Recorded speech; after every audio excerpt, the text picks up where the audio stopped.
asking in general, all of you, the subject matter is kind of difficult, some of the accents are a little difficult. Anybody want to start about how you prepared for the role? Maybe Erica? Emma Maxon. So my name is Emma. So how I prepared for this role, I did a lot of research on the character because of the fact that for me, I don't know what it's like to be in love with my master, but it was actually more common than we thought, so just lots of research, and since it was such a emotional role, all of the actors know that 20 minutes before, I'm just stuck in a zone where I just prepare my emotions to be able to deliver that, to embody Emma, so thank you. So,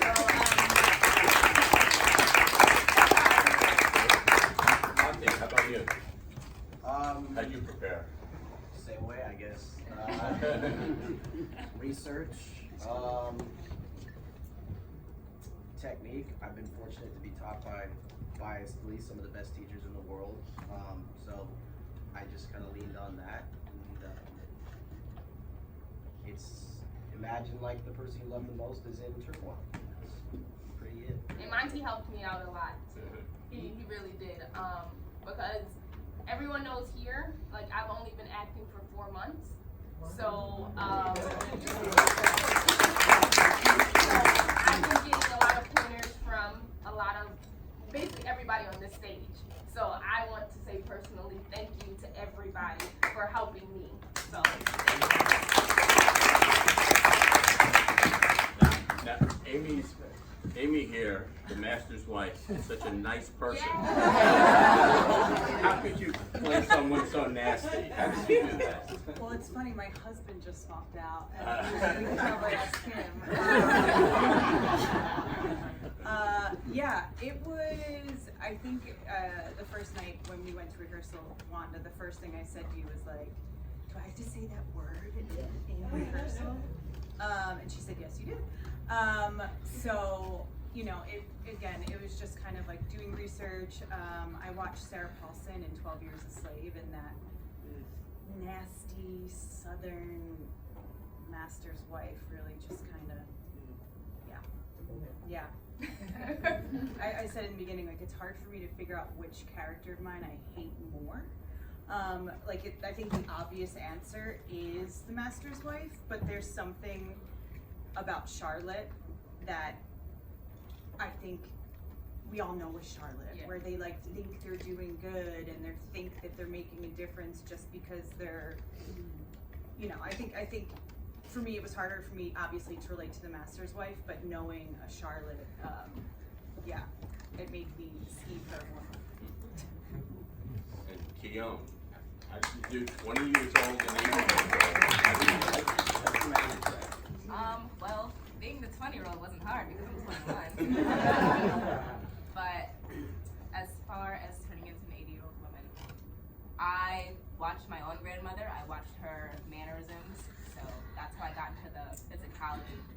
But I also did a lot of research, watched a lot of documentaries on Netflix.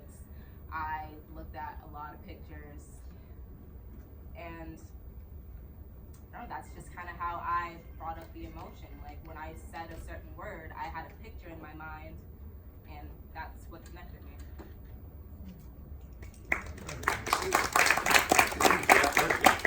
This is a question for the producer, Wanda. How did you decide what scenes you wanted to portray or what moments you wanted to portray? Because there's so much that happened in the era of slavery, and you created these very emotional scenes with the master and the slave.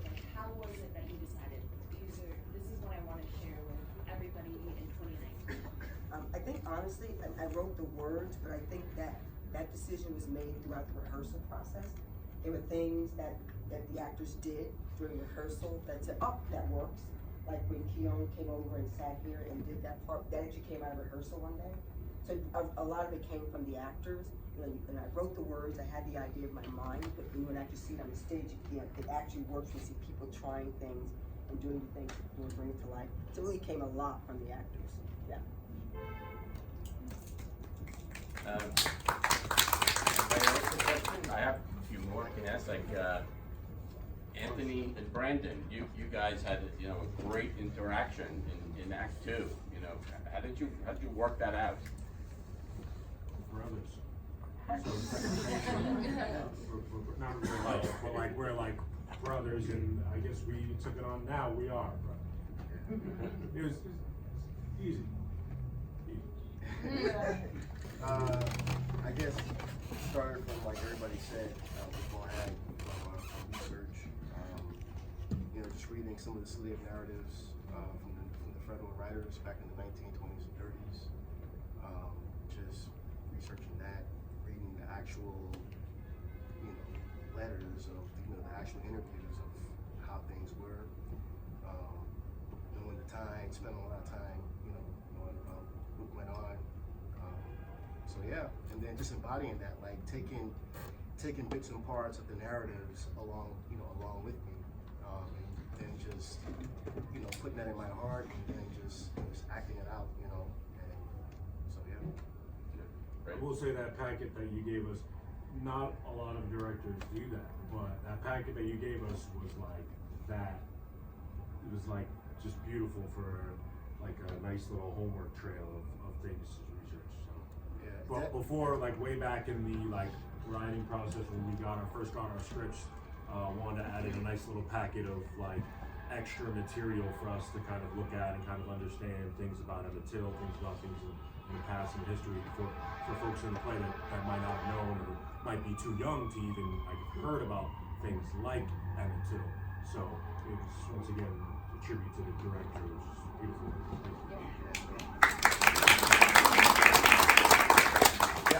I have a question. A lot of work went into the preparation. How long have you been working on it? How long ago were you assigned parts, and how long have you been actually rehearsing? Since April. It was April 28th to be exact. Yeah. Was what when you started rehearsing, or got the parts? When we started rehearsing. Yeah. How long ago did you get the parts and have time to do this research? It was like the first week of April. Yeah. Yeah. In the same time period. Yeah. I was like the last to join the cast, I think. Well, No, that was Shauna. Maybe. An African woman 4 or 5 joined days. us on Monday as an emergency replacement.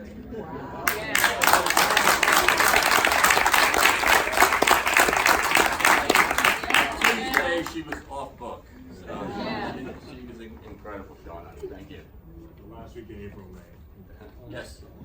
Wanda, this is for you. So obviously you think that the way we can get past all these problems is by talking to each other and listening to each other with respect. That's what I get is the tail end. Do you have any suggestions for how we do that? Wow, that's a big question. I think other than just to do it, I think in different situations there will be different things to do. I think what probably came to mind for me was that, there's a lot of dialogue, a lot of conversations happening. There's just anger, on both sides, and I think that sometimes we forget that, Charlotte, is angry, Maxie's angry, and I think that we need to move towards we can have a conversation, but how that happens, I think is different in different situations. I don't really have an answer on how to, but I just think that that's part of, the first understanding, appreciating that there's another person that's the same kind of feeling, have a right to that, and then the next thing is then to have that kind of a conversation. Yeah. This is a question for any of the actors. Did any of your roles resonate with you or any of your ancestors? If so, do you have any stories of how it resonated with you? I'll say it definitely resonated with me. I think part of Daddy, it was tough to play, but I think with me, for every character I play, there's always a piece of me in every character I play, good or bad. With Daddy in particularly, wanting to not shake the tree and rip off the Band-Aid. With me, I'm a father of 2 kids, and it's gonna come a point in time when I may have to tell them about I may have to like not shake the tree and tell them about racism and tell them about, you know, okay, this is the way you gotta walk in a white neighborhood, or when there's a cop coming, you get pulled over, roll down all your windows, turn on all your lights, and put your hand on the wheels, you know. So all those things were with me playing daddy, because those are definitely conversations I'm gonna have, because I have 2 young black boys. So that definitely played on me throughout. And it's just so crazy how, like, you know, I dropped my son off at the daycare, and I drop him off to daycare, and when he comes in, all the kids run up to him, black, white, Spanish, Asian, doesn't matter. They say, "Hi, Grayson, how you doing? Let's go play." They want to play. And then I told my wife the story, and she was amazed by it. And I said, unfortunately, in 10 to 15 years from now, a few of those kids are going to be changed based upon their parents, how their parents may raise them. So I took that with me as well, in it, and you know, that's part of it. So I think the thing that resonated like real well with me in particular for our scene is me and Anthony are the first children born after slaves were freed, and it's like kind of got a similarity, I think, to, so like we've all heard similar stories about things like this in slavery and like racial issues. I think now in 2019 we're sort of like the children of people who like were going through the civil rights movement and stuff.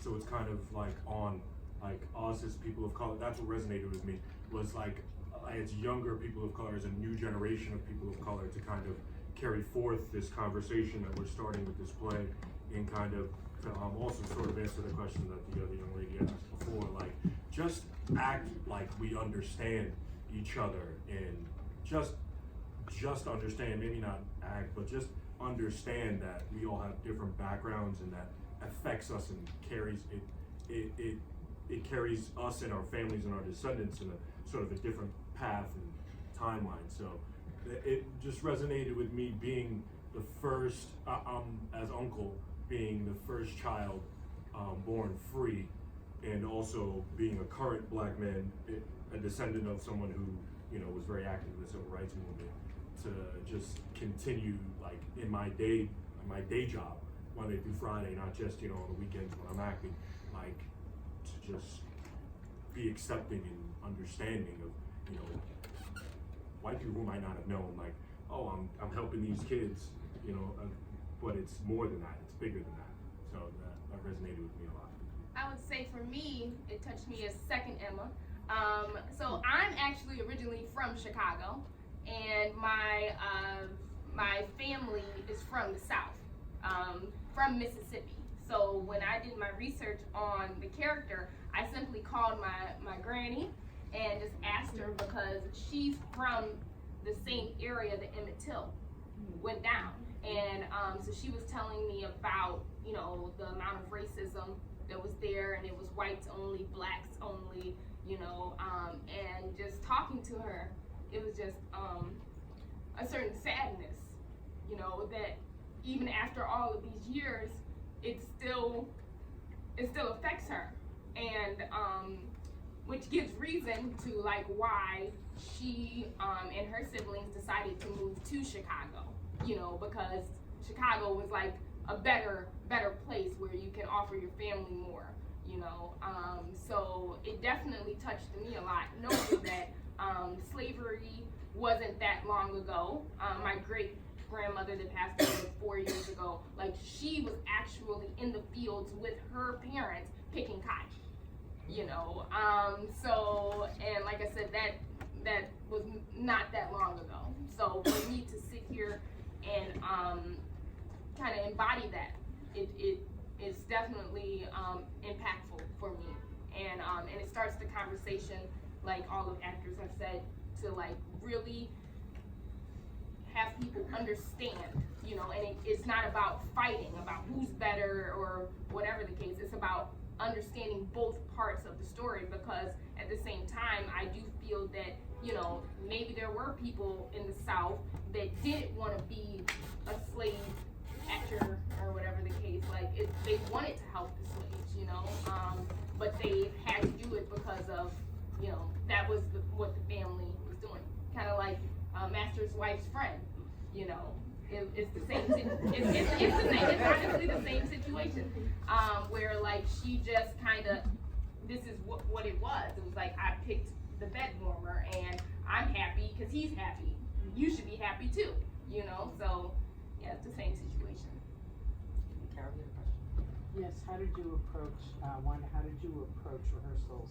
Did you focus on one vignette? Because it seems to me 4 weeks still isn't that, or maybe 5 or 6 to rehearse something like this. Did you approach one vignette at a time or go through the whole show pretty early on?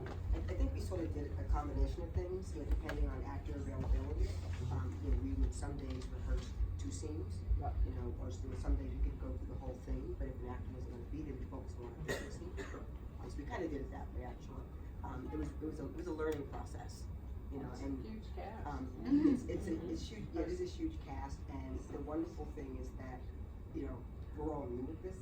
You know, I mean, I've written stuff for a long time, but I've never actually put anything on the stage. So it was a learning process. It was really, you know, pretty cool to kind of do it the way that we did it. So really, you know, kind of did it based on who was there and what worked for the day.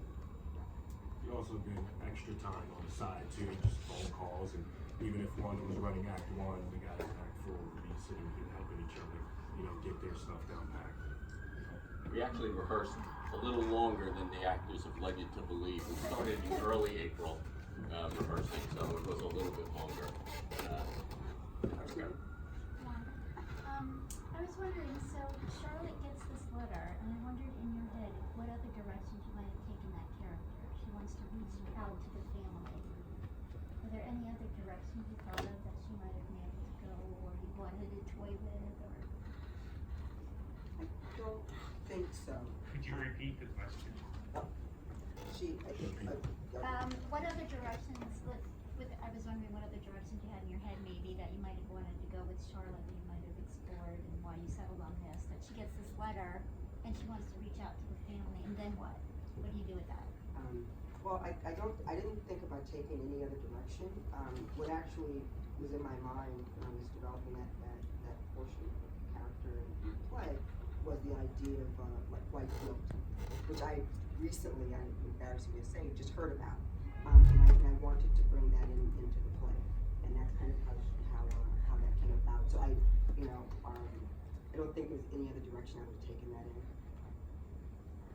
Question here? Ed? Of the scenes, which one was the most challenging in terms of the ensemble?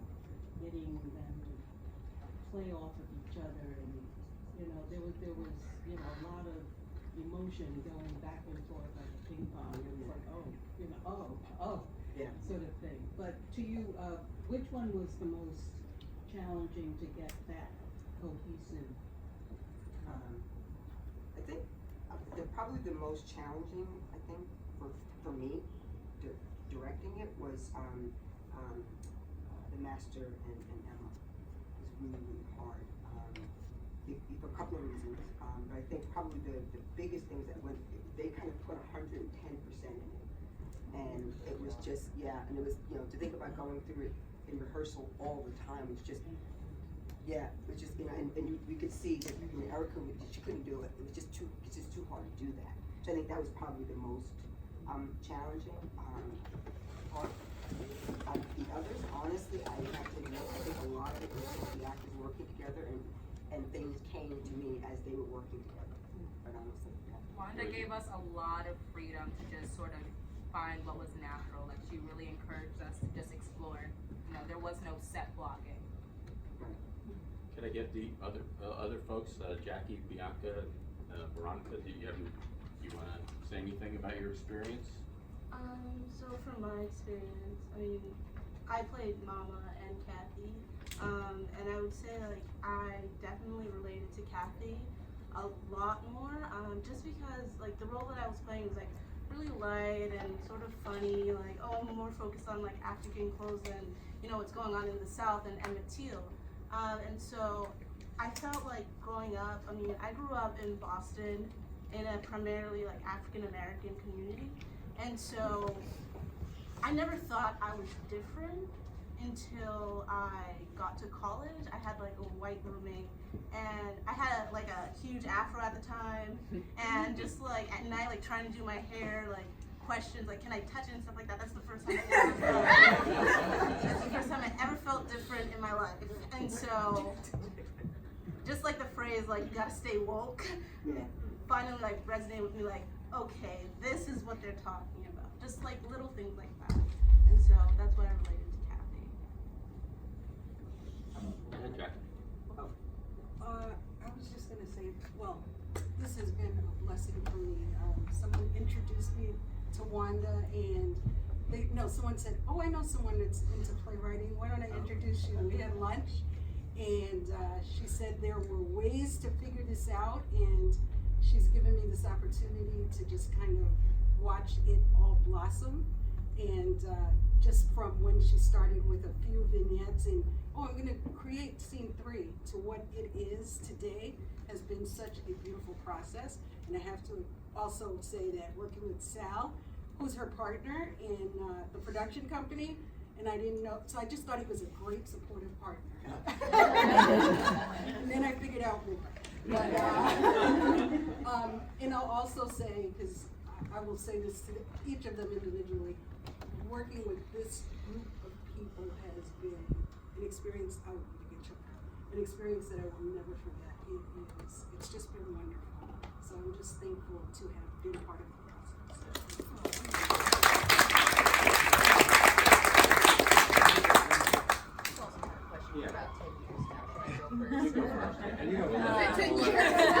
That was a good last question.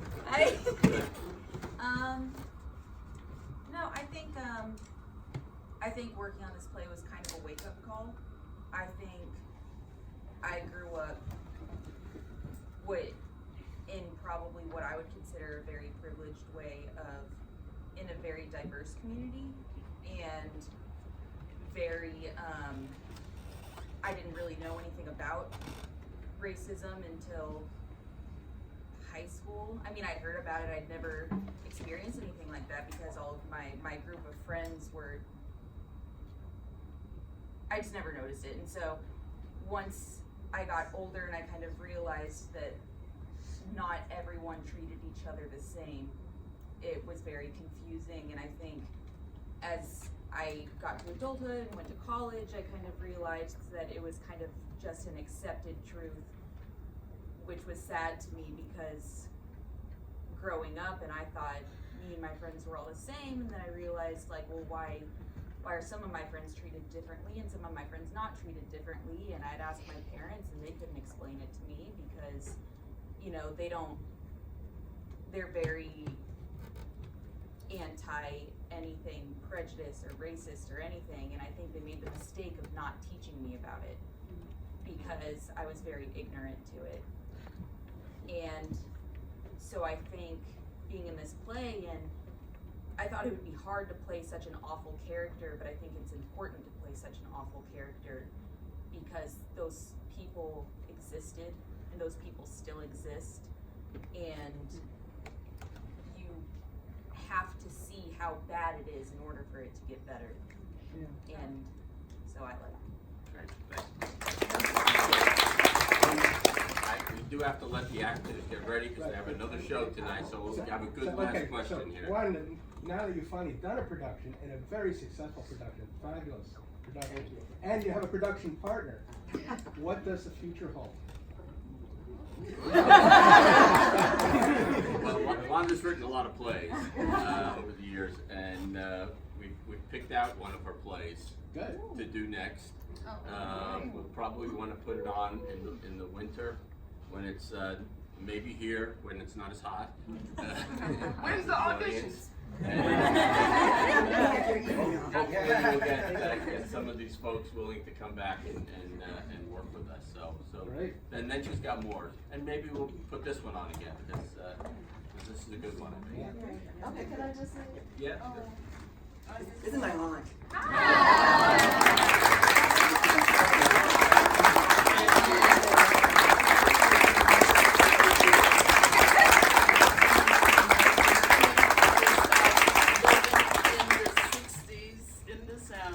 I relate thought you did a very good job, and hats off to all of you. It's very, very good. Thank you. Thank you, The youngest in the corner, if you could just stand up. Yeah, you.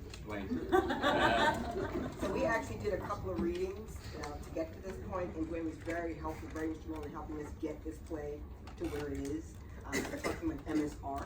So I just wanted to give you public thanks. Actually, to add to that, this was a 3-act play until we did the first reading, and Dwayne made some really insightful comments, and that's where the 4th act came from that after that first reading. So Dwayne